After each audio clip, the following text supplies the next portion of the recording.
Almost all of the first international players were public schoolboys, a reflection of the total dominance wielded by the upper classes over football.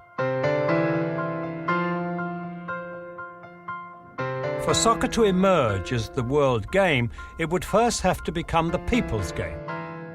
Apostles were needed, energetic men who could spread the game to the working classes.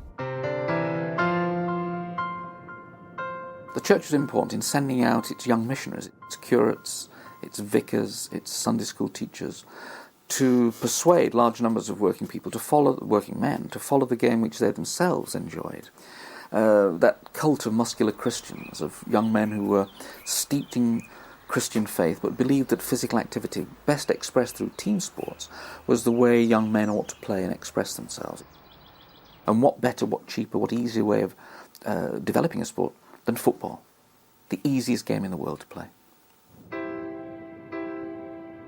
Football spread throughout the country, although it was in the industrial north, a working-class stronghold, that the game really took off.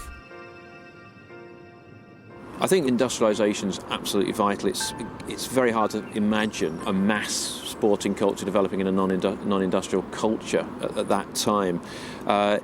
Above all, it's an industrial culture which provides the regularity of wages and the structure of the week, the working week, with clear breaks for leisure time, which allows the game to emerge. There's no coincidence that in counties like Lancashire that you can begin to see the working class popular teams emerge almost at the moment at which the Saturday half holiday is granted. The half-day Saturday liberated thousands of men from the drudgery of work and created an environment in which football could rapidly expand. As a byproduct of the Industrial Revolution, its significance to football was only marginally more important than the coming of the railways. The railways are hugely important. You could not have National League structures without railways. The notion of football teams travelling the length and breadth of the country, to a lesser extent supporters travelling the length and breadth of the country, is just impossible without the railways. Throughout the latter half of the 19th century, football was parasitic, feeding off the growth in industry and technology. As a result, new clubs sprang up throughout England, absorbing players and administrators. The teams that emerge in the 1880s and 1890s, and many of them household names today, emerge from a number of institutions that already exist. It's men meeting in a pub and deciding they'd like to form a football club, football team. It's men in the place of work, Arsenal, the Woolwich Arsenal, deciding that they'd like to play. It's men in, let's say, a railway company, Manchester United, North Manchester Railway. It's groups of working men in the institutions they belong to, the church, the Sunday school, the trade union, the place of work, the pub. All the institutions that are basic to working class life spawn the new football clubs. That's how the clubs, so many of which we know today, in professional form, that's where they emerge from. At first, most clubs were nomadic. Settled one day, uprooted the next. But when more and more fans began arriving at matches, clubs such as Aston Villa were forced to find a permanent home. Well, Villa, they rent a pitch from a butcher for £5 per annum, and the butcher soon realises that he's got something on his hands because he raises the rent to £8 per annum the following year. But effectively, what renting a piece of land enables them to do is quite literally put up fences and charge people to come in. And once you can charge people a penny here, threepence here, it means that you've got security. It means that you can issue posters and say, we are going to be playing on that particular day against that particular team. Like Villa, clubs from the North and Midlands were growing stronger and began to mount a serious challenge for the FA Cup. Since 1871, it had remained the exclusive property of England's southern amateur sides. But in 1883, all that changed. If any one incident sort of summarises and captures the moment of transfer of footballing power, the locus of footballing interest, it's the cup final where the team from Blackburn beats the Old Etonians. For 10 years, the public school teams had won the FA Cup, and eventually, in the early 80s, along comes a team from Blackburn that consists of working men and skilled working men, and who beat the Old Etonians, wresting the cup from its founders, the old public school boys, and taking it back up north.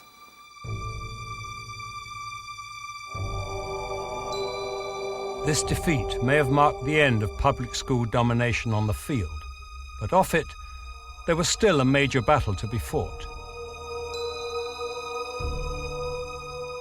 The Football Association was run by an upper-class elite whose amateur traditions were squarely at odds with the professional game that was slowly creeping in. I think as soon as cup competitions began to develop in the 1870s, and as soon as crowds began to grow in numbers in the 1870s, it became inevitable that clubs wanted to become the top clubs and began to pay players. It became more and more of an issue as clubs went further afield looking for players, particularly in Lancashire, as the Lancashire clubs began to go looking to Scotland as a source of supply. Preston North End were just one of the many clubs prepared to ignore the Football Association's strict amateur rules. The Scottish influence at Preston was extremely strong, and throughout the club's history, really, this has been a Scottish club playing in the English League. By 1886, an average Preston side would have up to 8 or 9 Scotsmen playing in it. All sorts of means were used to disguise the fact that these are technically illegal professional footballers. One of Preston's main tools was to give people public houses. And when one of the signings from Bolton, having been given a public house, then married a local woman, Bolton supporters pointed out that Preston not only give a pub to people to play for them, but give them a wife as well. Seduced by letters begging their services, a steady flow of players was swept down the coastline and deposited on English shores.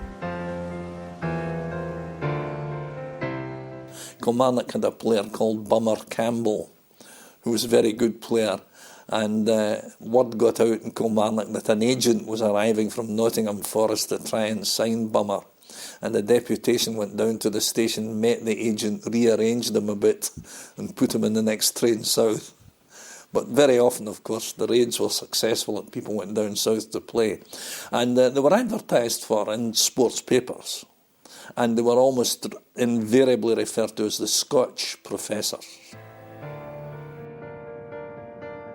The Football Association failed to stem the growing tide in professionalism and in 1885 sanctioned it. This was to prove a vital turning point in football's evolution.